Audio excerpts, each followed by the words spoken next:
Welcome to the latest update program. The topic of discussion is Gujarat Chandipura virus. Chandipura virus is raising significant concerns across various districts in Gujarat. Out of the 12 suspected cases of the Chandipura virus detected in Gujarat, 6 children have died. This relatively lesser known virus belongs to the genus Vesiculovirus in the family Rhabdoviridae and is transmitted by vectors such as mosquitoes, ticks, and sandflies. The word rhabdo, which means rod-shaped in Greek, is assigned due to the bullet shape of the virus belonging to the family. The virus primarily affects children aged 9 months to 14 years. It causes symptoms such as fever, convulsions, vomiting, diarrhea, and headache. In severe cases, it can lead to coma and death. The cause of death for most of the infected patients is interpreted as encephalitis, which is inflammation of active brain tissues. The virus was first identified in 1965 during an outbreak in Chandipura district in Maharashtra, after which it was named. The 2003 and 4 outbreaks of the Chandipura virus in central India led to 322 child deaths,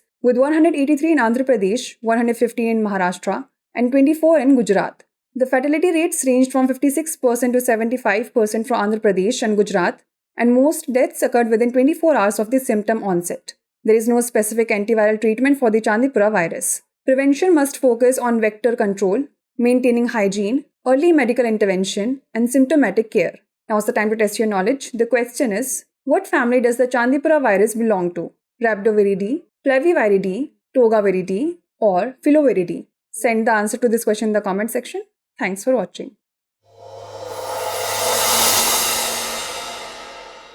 For more informative content, like, share and subscribe, and do not forget to press the bell icon to get the notifications.